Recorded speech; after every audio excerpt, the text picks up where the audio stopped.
మాధురి 5 నిమిషాలు టైం ఉంది అన్న లంచ్ బాక్స్ ప్రిపేర్ చేయగలవా? అయ్యో, చిటికలో చేస్తానండి. అది కూడా మీరు నచ్చేలాగా, మిమ్మల్ని మెప్పించేలాగా. ఇవాళ మనం చిటికలో లంచ్ బాక్స్కి రెడీ అయ్యే టమోటా రైస్ని చూద్దాము. చక్కగా ఇంట్లో ఉన్న వాటితోటే చాలా ఫాస్ట్గా చేయొచ్చు. ప్రెషర్ కుక్కర్ ఒక్కటి ఉంటే చాలా అన్నట్టు మన వీడియోని లైక్ చేయటం, ఛానల్ని సబ్స్క్రైబ్ చేయటం మర్చిపోవద్దు. ముందుగా వెడల్పాటి బౌల్ని తీసుకోండి. దాంట్లోకి ఒక గ్లాసు బియ్యాన్ని యాడ్ చేసుకోండి. మీరు బాస్మతి రైస్ అయినా యాడ్ చేసుకోవచ్చు, ఇంట్లో ఉన్న బియ్యం అయినా యాడ్ చేసుకోవచ్చు. 1కి 2 సార్లు బియ్యాన్ని శుభ్రంగా కడిగేసి దాంట్లో ఎక్స్ట్రాగా ఉన్న వాటర్ మొత్తాన్ని కూడా తీసేయండి. ఇప్పుడు ఏదైతే గ్లాస్ తోటి బియ్యం తీసుకున్నామో అదే గ్లాస్ తోటి 2 గ్లాసులు వాటర్ని తీసుకోండి. ఒక చుక్క ఎక్కువ వద్దు, ఒక చుక్క తక్కువ వద్దు. పర్ఫెక్ట్ మెజర్మెంట్ చెప్తున్నాను, దీన్ని ఫాలో అవ్వండి. రైస్ కూడా బాగా వస్తుంది. ఇప్పుడు మనం ఎక్కువ గిన్నెలు వేసుకోకుండా ఒకటే గిన్నెతోటి మన వంట మొత్తం చేసేద్దామా? ప్రెషర్ కుక్కర్ని డైరెక్ట్గా స్టవ్ మీద పెట్టేయండి. దీంట్లోకి 2 స్పూన్లు నూనెని యాడ్ చేసుకోండి. నూనె లైట్గా వేడయ్యేలాగా చూసుకోండి. దాని తర్వాత 1 స్పూను నెయ్యిని కూడా యాడ్ చేసుకోండి. ఉంటే ఓకే వేసుకోండి, లేకపోతే వదిలేసేయండి, ఇబ్బంది ఏం లేదు. ఇప్పుడు దీంట్లోకి షాజీరా, జీలకర్ర, దాల్చిన చెక్క ఈ మూడింటిని కూడా యాడ్ చేయండి. అక్క, మా దగ్గర షాజీరా లేదంటే షాజీరాని బదులు జీలకర్ర వేసుకోండి, ఏమీ ఇబ్బంది లేదు. ఇదంతా కూడా లైట్గా ఫ్రై అయ్యాక 2 బిర్యానీ ఆకులు ఇవన్నీ కూడా బాగా మిక్స్ అయ్యేలాగా మిక్స్ చేసుకోండి. ఇది బ్యాచిలర్స్ కూడా చేసుకోవచ్చు. మనకి అక్కడక్కడ చక్కగా క్రంచీగా తగలటానికి ఒక 10 నుంచి 15 జీడిపప్పు ముక్కలు వేయండి. ఇదే మన రెసిపీ మొత్తానికి కూడా హీరో. ఈలోపు ఒక చిన్న ఉల్లిపాయ, అలాగే 2 పచ్చిమిరపకాయలని చీలికల్లాగా కట్ చేసేసి పక్కన పెట్టుకోండి. ఇదంతా కూడా ప్రిపేర్ అయ్యేలోపు ఇంట్లో ఎవరో ఒకళ్ళ హెల్ప్ తోటి ఉల్లిపాయ, పచ్చిమిరపకాయ కట్ చేయించుకోండి. చిటుక్కున అయిపోతుంది మన వంట. ఇదంతా కూడా దూరగా వేగేలాగా వేయించుకోండి. మరీ ఎక్కువ వేగాల్సిన అవసరం కూడా లేదు. ఇప్పుడు దీంట్లోకి ఫ్రెష్గా దంచిన అల్లం వెల్లుల్లి పేస్ట్ 1 స్పూన్ వేయండి. నాలాగా మీలో ఎంతమందికి అల్లం వెల్లుల్లి పేస్ట్ అప్పటికప్పుడు నూరుకోవటం ఇష్టమో చెప్పండి. అక్క, నీకెలా చెప్పాలి అనుకుంటారేమో, ఒక కామెంట్ చేయండి, నాకు తెలిసిపోయింది, నేను రిప్లై ఇస్తాను మీకు. ఇప్పుడు మనం తీసుకున్న 1 గ్లాసు బియ్యానికి ఇక్కడ నేను 1/2 కిలో బాగా పండిన గట్టి టమోటాలను తీసుకోండి. టమోటాలు మెత్తగా ఉండకూడదు, గట్టిగా ఉండాలి, అలాగే బాగా పండాలి. అప్పుడే మన టమోటా రైస్కి టేస్టీగా ఉంటుంది. చిన్న ముక్కలు కోయండి. 1/2 కిలో అంటే నాకు తెలిసి ఒక 4 టమోటాలు మీడియం సైజువి వస్తాయి. ఇదంతా కూడా బాగా తొందరగా మగ్గాలి అంటే చిన్నపిల్లలకి, కొత్తగా వంట నేర్చుకునే వాళ్ళకి ఈ విషయం ఖచ్చితంగా తెలియాలి. ఒక 1/2 స్పూను ఉప్పు, ఒక చిటికెడు పసుపుని వేయండి. తొందరగా మగ్గిపోతుంది. ముక్కల్లో ఎక్స్ట్రాగా ఉంటాయి కదా వాటర్, అవన్నీ కూడా వచ్చేస్తాయి అన్నమాట.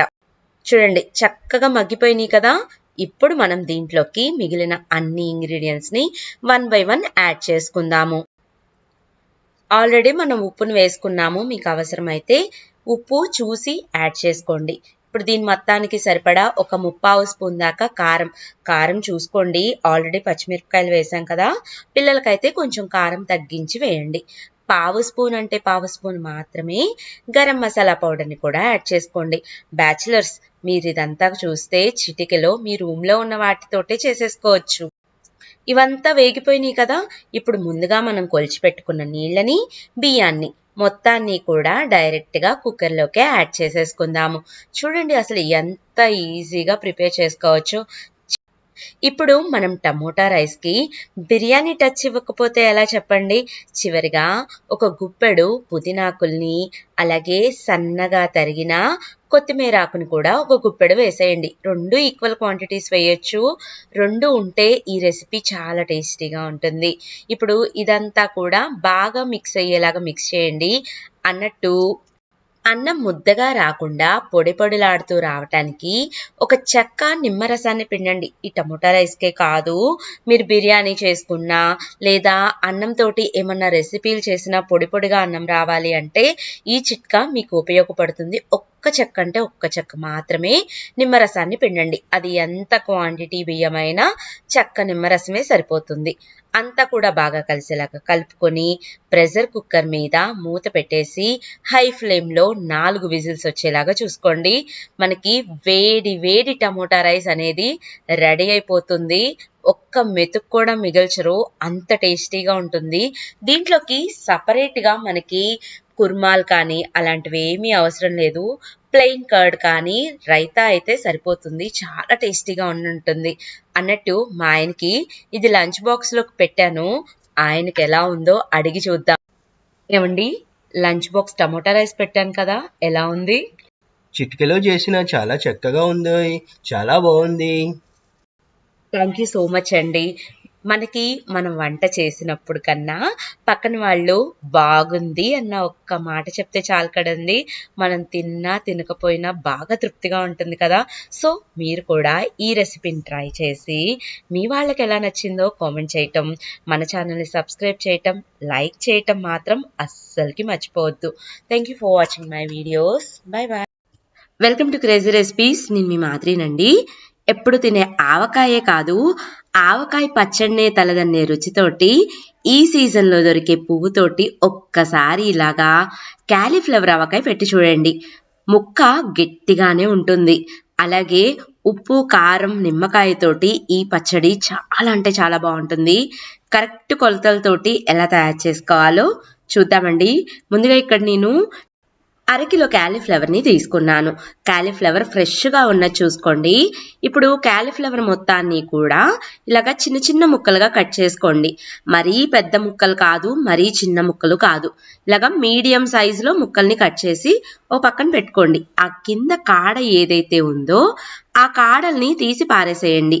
ఓన్లీ ఈ ముక్కల వరకే పక్కన ఉంచుకోండి. చూడండి, వీడియోలో చూపిస్తున్నట్టుగా ఈ విధంగా ముక్కలన్నిటినీ కూడా కట్ చేసి పక్కన పెట్టుకోవాలి. ఎందుకంటే పువ్వు పైన అనేక రకాలైన పెస్టిసైడ్స్ ఉంటాయి. అలాగే క్యాలీఫ్లవర్లో ఎక్కువ పురుగులు కూడా ఉంటాయి. దానికోసమని ఒక వెడల్పాటి గిన్నెలోకి 1 స్పూను కళ్ళుప్పుని వేసి గిన్నె నిండుగా నీళ్లను పోసుకొని ఈ క్యాలీఫ్లవర్ ముక్కల్ని వాటిలోకి యాడ్ చేసుకుందాము. ముక్కలన్నిటినీ కూడా శుభ్రంగా కడుక్కోండి. ఇలాగ ఉప్పు నీళ్ళల్లో బాగా కడుక్కోండి. తర్వాత ఒక పొడి గుడ్డ మీద ఈ ముక్కలన్నిటినీ కూడా ఖచ్చితంగా తుడుచుకోవాలి. ఇలాగా పొడిగుడ్డ మీద వేయటం వల్ల నీళ్ళన్నీ కూడా పోతాయి. అస్సలకి నీళ్ళ తేమ అనేది లేకుండా తుడిచి పక్కన పెట్టుకోండి. ఈలోపు మనం ఏం చేద్దామంటే స్టవ్ మీద ఒక చిన్న బాండిని కానీ ఇలాగా పోపు గెంటెని కానీ పెట్టుకోండి. 1 స్పూను ఆవాలను వేసుకోండి. ముందుగా ఆవాలు ఒక 2 నుంచి 3 నిమిషాల పాటు దోరగా వేగేలాగా వేయించుకోవాలి. ఆవాలు 1 స్పూన్ తీసుకున్నాం కదా, మెంతుల్ని 1/2 స్పూన్ తీసుకోండి, సరిపోతుంది. ఈ ఆవాలు మెంతులు మొత్తం కలిపి ఇంకొక నిమిషం పాటు వేగేలాగా వేయించుకుందాము. ఇదంతా కూడా పూర్తిగా చల్లారిన తర్వాత మిక్సీలో వేసి మెత్తగా గ్రైండ్ చేసుకుందాము. ఈలోపు మనం ఆరబెట్టుకున్న ముక్కలన్నీ కూడా తేమ పోయి రెడీ అయిపోయినాయి. వీటన్నిటినీ కూడా వెడల్పాటి బౌల్లోకి యాడ్ చేసుకోండి. దీంట్లోకి ఒక 100 గ్రాముల కారాన్ని వేయండి. 100 గ్రాములు అంటే ఒక చిన్న టీ గ్లాస్ అండి. మీకు కరెక్ట్గా చెప్పాలంటే ఏదైతే గ్లాస్ తోటి మీరు 100 గ్రాముల కారాన్ని వేసుకున్నారో అదే గ్లాస్ తోటి ఒక 1/2 గ్లాసు సాల్ట్ని కూడా యాడ్ చేసుకోండి. ఉప్పునే వేసుకోండి, కళ్ళుప్పుని వాడద్దు ఇక్కడ. ఉప్పే పచ్చడికి రుచి బాగుంటుంది. అలాగే ముందుగా మనం వేయించి పెట్టుకున్న ఈ పౌడర్ని కూడా యాడ్ చేసుకోండి.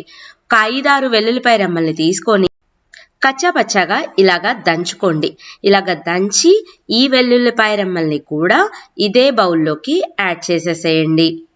చూడండి, మనం చక్కగా ఒక చిన్న టీ గ్లాసు కారాన్ని తీసుకున్నాము. దాంట్లోకి 1/2 గ్లాసు సాల్ట్ని తీసుకున్నాము. అలాగే ముందుగా మనం వేయించిన ఆవాలు మెంతుల పిండిని కూడా యాడ్ చేసాము. దాంతోపాటు ఫ్రెష్గా దంచిన ఒక 5-6 వెల్లుల్లిపాయ రెబ్బల్ని కూడా వేసుకున్నాము. ఇప్పుడు ఈ ఉప్పు కారాలన్నీ కూడా ముక్కలకి బాగా పట్టేలాగా ఒకసారి కలుపుకుందాము. మనం 1/2 కిలో క్యాలీఫ్లవర్ని తీసుకున్నాం కదా, దానికి ఇక్కడ నేను మీడియం సైజులో ఉన్న 6 నిమ్మకాయల్ని తీసుకున్నాను. అదే పెద్దవైతే 4 నిమ్మకాయల్ని తీసుకోండి, సరిపోతుంది. నిమ్మకాయలు మొత్తాన్ని కూడా మధ్యలోకి చక్రాల్లాగా కోసి గింజలనేవి రాకుండా నీట్గా పిండుకోండి. మొత్తం అంతా కూడా చక్కగా పిండుకున్నాక ఇంకొకసారి ఇదంతా కూడా బాగా కలిసేలాగా కలుపుకుందాము. ఇప్పుడు పచ్చడి మొత్తానికి సరిపడా పోపును కూడా వేసుకుందాము. పోపు వేసుకోవటానికి ఇక్కడ నేను పల్లీల నూనెని వాడుతున్నాను. పల్లి నూనె అయితే రుచి చాలా బాగుంటుందండి. ఒక గిద్ద ఏదైతే మనం గ్లాస్ తోటి కారాన్ని కొలుచుకున్నామో అదే టీ గ్లాస్ తోటి 1 టీ గ్లాసు పల్లి నూనెను కూడా యాడ్ చేసుకోండి. నూనె వేడయ్యాక దీంట్లోకి 1 స్పూను ఆవాలని, అలాగే ఒక 2-3 ఎండుమిరపకాయలని కూడా యాడ్ చేసుకోండి. దీంట్లోకి మిగిలిన ఏ పోపు దినుసులు వేయకూడదండి. పోపు దినుసులు వేస్తే పచ్చడి రుచి అస్సలకి బాగోదు. అలాగే ఒక 1/2 స్పూను ఇంగువని కూడా వేసుకోండి. కరివేపాకు, కొత్తిమీర కూడా ఈ పచ్చట్లోకి అస్సలకి వేయకూడదు. మీరు ఇప్పుడు ఖచ్చితంగా గుర్తుపెట్టుకోవాల్సిన పాయింట్ ఏంటంటే, ఏదైతే మనం పోపు వేసుకున్నామో ఆ పోపు అంతా కూడా పూర్తిగా చల్లారిన తరువాతే మనం ముందుగా తయారు చేసుకున్న ఈ పచ్చడిలోకి యాడ్ చేసుకోవాలి. పోపు అంతా కూడా పచ్చట్లోకి బాగా కలిసేలాగా కలుపుకొని, ఒకవేళ మీరు రేపు ఉదయం ఈ పచ్చడి తినాలి అనుకుంటే ముందు రోజు రాత్రే తయారు చేసి పెట్టుకోండి. ముక్కకి ఉప్పు, కారం, పులుపు అన్నీ కూడా బాగా పట్టి ముక్క కరకరలాడుతూ ఉంటుంది. అందరూ కూడా చేసే తప్పేంటంటే పోపు వేయంగానే వేడి పోపే వేసేస్తూ ఉంటారు. అలా వేయటం వల్ల ముక్క మెత్తబడిపోతూ ఉంటుంది. చూడండి, పచ్చడి చూస్తేనే నోట్లో నీళ్ళూరిపోతున్నాయి కదా. నాకైతే ఏ కూరలు ఉన్నా లేకపోయినా ఇలాంటి రోటి పచ్చళ్ళు కానీ, జాడి పచ్చళ్ళు కానీ ఉంటే చాలండి, హ్యాపీగా తినచ్చు. ఏ కర్రీ పాయింట్లో కూడా కర్రీ తెచ్చుకోవాల్సిన అవసరమే లేదు.